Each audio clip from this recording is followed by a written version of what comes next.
Hello everyone, সবাইকে সোনামণি learning সেন্টারে স্বাগত। আজ আমি নিয়ে এসেছি রায় ও মার্টিন প্রশ্ন বিচিত্রা 2026 ক্লাস 6-এর ভূগোলের সেট। আজ থেকে আমি ভূগোলের সবগুলো সেট করাবো।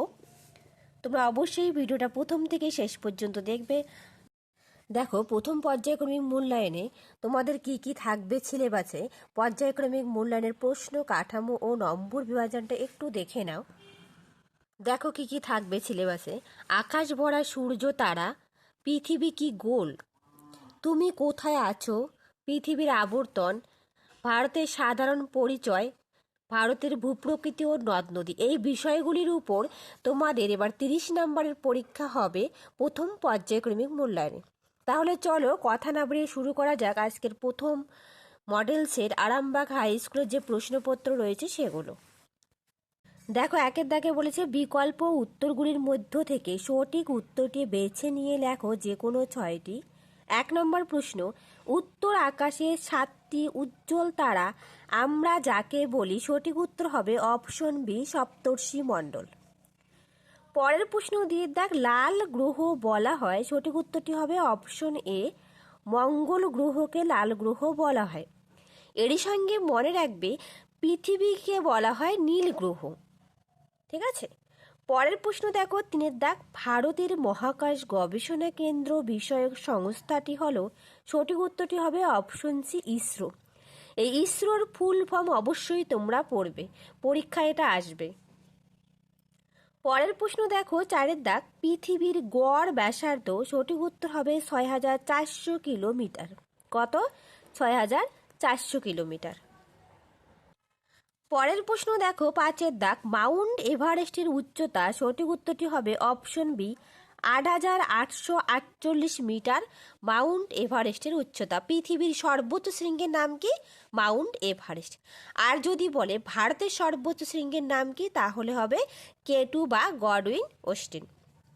পরের প্রশ্ন দেখো, 6 দাগ, পৃথিবীর কক্ষতলের সঙ্গে 66.5 কোণ করে হেলে আছে। কত কোণ? 66.5 কোণ করে হেলে আছে। পরের প্রশ্ন দেখো, সূর্যোদয়ের আগের সময় হলো। সঠিক উত্তর হবে অপশনে উষা। উষা সূর্যোদয়ের আগের সময়কে বলা হয়ে থাকে, আর গোধূলি বলা হয়ে থাকে সূর্যোদয়ের পরের সময়কে। যেগুলো আমি এক্সট্রা পয়েন্ট বলবো, অবশ্যই তোমরা সেই পয়েন্টগুলো লিখে রাখবে, পারলে বইয়েই লিখে রাখবে, কেমন? এরপর দেখো, 2 দাগে নিম্নলিখিত প্রশ্নগুলির অতি সংক্ষিপ্ত উত্তর দাও যে কোনো 4টি। 1 দাগে বলেছে ভারতের রাজধানীর নাম কি? উত্তর হবে নিউ দিল্লি ভারতের রাজধানীর নাম। পরের প্রশ্ন 2 দাগ, ভারতের ক্ষুদ্রতম রাজ্য কোনটি? উত্তর হবে গোয়া ভারতের ক্ষুদ্রতম রাজ্য। আর যদি বলে ভারতের বৃহত্তম রাজ্যের নাম কি, তাহলে হবে রাজস্থান। পরের প্রশ্ন 3 দাগ, ভারতের দীর্ঘতম হিমবাহ কোনটি? উত্তর হবে সিয়াচেন ভারতের দীর্ঘতম হিমবাহ। পরের প্রশ্ন দেখো, 4 দাগ, গঙ্গা নদীর গতিপথের দৈর্ঘ্য কত? উত্তর হবে 2500 কিলোমিটার গঙ্গা নদীর দৈর্ঘ্য। পরের প্রশ্ন 5 দাগ, সিন্ধু নদীর প্রবাহ কোথায় গিয়ে মিশেছে? উত্তর হবে আরব সাগরে গিয়ে মিশেছে। এরই সাথে বলে রাখি, যদি তোমাদের ভিডিওটা ভালো লেগে থাকে প্লিজ একটা লাইক, শেয়ার অ্যান্ড কমেন্ট করবে, আর যারা নতুন সাবস্ক্রাইব করে পাশে থাকবে। এটা আবারও কিছু বলে দেই, আমি তোমাদের ভূগোলের উপর নিজে হাতে লেখা নোটস একটা প্রোভাইড করেছি। সেই নোটসটা তোমরা অবশ্যই দেখবে, ভিডিও ডেসক্রিপশন বক্সে লিঙ্ক থাকবে, সেখান থেকে তোমরা প্রত্যেকেই সমস্ত প্রশ্নই পেয়ে যাবে প্রথম পর্যায়ক্রমিক মূল্যায়নের। পরের প্রশ্ন 3 দাগ, নিম্নলিখিত প্রশ্নগুলির সংক্ষিপ্ত উত্তর দাও যে কোনো 2টি। 1 দাগে বলেছে পশ্চিমবঙ্গ ছাড়া আর কোন কোন রাজ্যের সীমানা বাংলাদেশকে স্পর্শ করে আছে? সেগুলো হবে অসম, মেঘালয়, ত্রিপুরা, মিজোরাম। কি কি বললাম? অসম, মেঘালয়, ত্রিপুরা অ্যান্ড মিজোরাম। পরের প্রশ্ন 2 দাগ, ভারতের প্রতিবেশী দেশ বা রাষ্ট্রগুলির নাম লেখো। উত্তর হবে বাংলাদেশ, নেপাল, ভুটান, শ্রীলঙ্কা, মায়ানমার। আমি 2টো নাম লিখেছি, যেগুলো বলে দিলাম সেগুলো মনে রাখবে। পরের প্রশ্ন 3 দাগ, ভারতের কয়েকটি বিশ্ব সাংস্কৃতিক ঐতিহ্যপূর্ণ স্থানের নাম লেখো। খাজুরাহো, আগ্রার তাজমহল, অজন্তা ইলোরার গুহা। আমি 3টা নাম লিখিয়ে দিয়েছি, তোমাদের বইয়ে আরও রয়েছে, সেগুলোও দেখতে পারো। পরের প্রশ্ন দেখো 4 দাগ, নিম্নলিখিত প্রশ্নগুলির সংক্ষিপ্ত ব্যাখ্যামূলক উত্তর দাও, যে কোনো দুটি। 1 নম্বর প্রশ্ন, নিরক্ষরেখা কাকে বলে? তোমাদের টেক্সট বইয়ের 20 নম্বর পেজে রয়েছে, চলো আমি দেখিয়ে দিচ্ছি। দেখো, নিরক্ষরেখা 2 মেরু থেকে সমান দূরে পৃথিবীর মাঝখানে অর্থাৎ মাঝ বরাবর পূর্ব পশ্চিমে বিস্তৃত ওই কাল্পনিক রেখাটিকে বলে নিরক্ষরেখা বা বিষুবরেখা। এর উত্তরের অংশ হলো উত্তর গোলার্ধ, দক্ষিণ অংশ দক্ষিণ গোলার্ধ। তারপর দেখো, নিরক্ষরেখার মান কত? নিরক্ষরেখার মান 0 ডিগ্রি।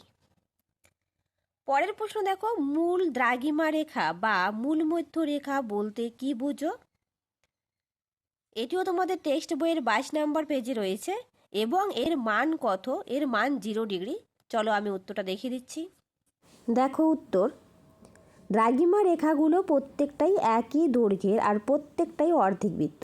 তাই ঠিক করা হলো একটা নির্দিষ্ট দ্রাঘিমা রেখা থাকবে, যেখান থেকে অন্য দ্রাঘিমা রেখার মান গোনা শুরু হবে। 1884 সালে আন্তর্জাতিক আলোচনা সভায় স্থির হলো লন্ডনের গ্রিনিচ মানমন্দিরের রয়্যাল অবজারভেটরি উপর দিয়ে যে দ্রাঘিমা রেখা চলে গেছে সেটাই মূল দ্রাঘিমা রেখা বা মূলমধ্য রেখা। এর মান কত? 0 ডিগ্রি। মূলমধ্য রেখা দ্রাঘিমা রেখার দুটার মানই 0 ডিগ্রি, এটা মনে রাখবে, ঠিক আছে? চলো পরের প্রশ্ন। পরের প্রশ্ন দেখো 3 দাগ, অক্ষরেখা ও দ্রাঘিমা রেখার মধ্যে পার্থক্য লেখো। তোমাদের টেক্সট বইয়ে 23 নম্বর পেজে রয়েছে, বাট সেখানে কি আছে, পার্থক্যটা দেওয়া আছে ঠিকই, কিন্তু পূর্ণ করা নেই, ঠিক আছে? আমি একটা বইয়ের থেকে দেখিয়ে দিচ্ছি, তোমরা অবশ্যই সেই বই থেকে একটু খাতায় তুলে নিবে। খুব সুন্দর করে এখানে দেওয়া আছে, দেখো অক্ষরেখা দ্রাঘিমা রেখার পার্থক্য, প্রত্যেকে খাতায় লিখে রাখবে। দেখো আকৃতি, অক্ষরেখাগুলি পূর্ণবৃত্তাকার, দ্রাঘিমা রেখাগুলি অর্ধবৃত্তাকার। তারপর দেখো, অক্ষরেখার অপর নাম সমাক্ষরেখা, দ্রাঘিমা রেখার অপর নাম দেশান্তর রেখা। খুব সুন্দর করে দেওয়া আছে। তারপর দেখো, অক্ষরেখা পরস্পর সমান্তরাল আর দ্রাঘিমা রেখা পরস্পর সমান্তরাল নয়। অক্ষরেখাগুলি পূর্ব পশ্চিমে বিস্তৃত, দ্রাঘিমা রেখাগুলি উত্তর দক্ষিণে বিস্তৃত। প্রতিটি দৈর্ঘ্য বা পরিধি সমান নয় অক্ষরেখার, আর দ্রাঘিমা রেখার পরিধি ও দৈর্ঘ্য সমান হয়ে থাকে। এই প্রথম 5টা পার্থক্য, 1, 2, 3, 4, 5, এই 5টা পার্থক্য তোমরা খাতায় লিখে নিতে পারো, এমনকি তোমাদের বইয়ে যেখানে পার্থক্যটা দেওয়া আছে সেখানেও লিখে নিতে পারো, ঠিক আছে? দেখো তারপরে কি বলছে, 5 দাগের প্রশ্ন, নিম্নলিখিত প্রশ্নগুলির উত্তর দাও, যে কোনো দুটি। 1 দাগে বলেছে, গঙ্গা নদীর উৎস, দৈর্ঘ্য, উপনদী, প্রবাহ পথে গড়ে ওঠা প্রধান প্রধান শহর বা নগর, পতনস্থল কোথায় মিশেছে উল্লেখ করো। তোমাদের টেক্সট বইয়ের 73 অর্থাৎ 73 নম্বর পেজে এত সুন্দর করে দেওয়া আছে, চলো দেখিয়ে দিচ্ছি।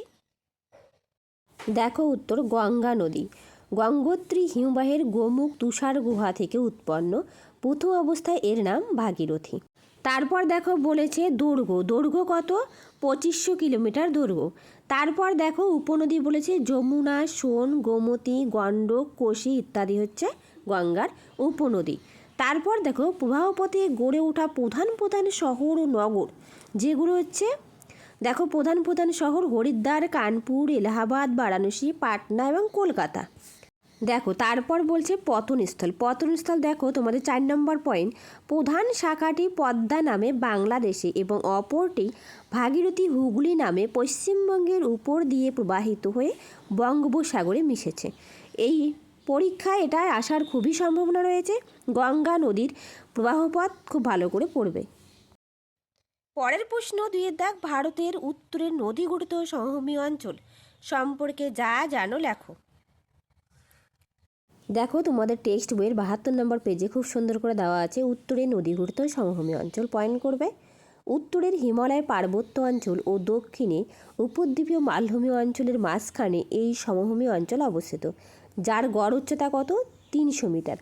পাঞ্জাব, হরিয়ানা, উত্তরপ্রদেশ, বিহার, পশ্চিমবঙ্গ ও আসাম এই রাজ্যগুলোর মধ্যে এই সমভূমি অবস্থিত।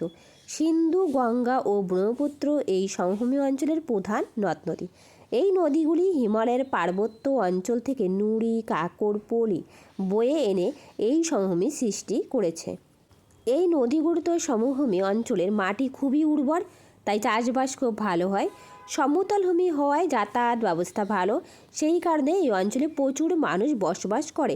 পরীক্ষায় এটাও আসতে পারে, উত্তরের নদীগুলিত সমভূমি অঞ্চলে মানুষ কেন বেশি বসবাস করে, এই প্রশ্নটা পরীক্ষায় আসতে পারে। উত্তর এটাই হবে। পরের প্রশ্ন 3 দাগ, ভারতের পশ্চিমের মরু অঞ্চল সম্পর্কে যা জানো লেখো। দেখো তোমাদের বইয়ে 76 নম্বর পেজে পশ্চিমের মরু অঞ্চল, এখান থেকে শুরু করবে। রাজস্থানের একেবারে পশ্চিম দিক বরাবর অবস্থিত এই অঞ্চলটি ভারতের বৃহত্তম মরু অঞ্চল। এর নাম থর মরুভূমি। পরীক্ষায় আসতে পারে ভারতের বৃহত্তম মরু অঞ্চলের নাম কি, সেটার নাম থর মরুভূমি। যতদূর তাকানো যায় শুধু বালি আর পাথর, কোথাও বড় গাছপালা নেই। খুব ছোট ছোট অনিত্যবহ নদী দেখা যায়। অনিত্যবহ নদী বলতে যে নদীগুলিতে সারা বছর জল থাকে না। অল্প জল থাকায় নদীগুলো সমুদ্রে পৌঁছাতে পারে না, এই নদীগুলোকে অন্তর্বাহিনী নদী বলা হয়। যেমন লুনি নদী। পরীক্ষায় আসতে পারে ভারতের একটি অন্তর্বাহিনী নদীর নাম কি, উত্তর লিখবে লুনি নদী। আমি দেখো অনেক শর্ট কোশ্চেন এইভাবে বলে দিচ্ছি, তোমরা পারলে একটু খাতায় লিখে রাখবে। তারপর দেখো এখানে কি হচ্ছে, দীর্ঘদিন ধরে অল্প বৃষ্টির জন্য অঞ্চলটি মরুভূমিতে পরিণত হয়েছে। এখানে চাষবাস ভালো হয় না, তাই এখানে খুব কম মানুষ বসবাস করে। পরীক্ষায় এটাও আসতে পারে যে পশ্চিমের মরুভূমি অঞ্চলে কেন মানুষ কম বসবাস করে, তাহলে এই প্রশ্নের উত্তরটা এটাই হবে। ঠিক আছে, তাহলে আজ রইল এই পর্যন্ত। আবার দেখা হবে নতুন আর একটা ভিডিওতে। যদি তোমাদের ভিডিওটা ভালো লেগে থাকে প্লিজ একটা লাইক, শেয়ার অ্যান্ড কমেন্ট করবে, আর যারা নতুন সাবস্ক্রাইব করে পাশে থাকবে। Thank you everyone.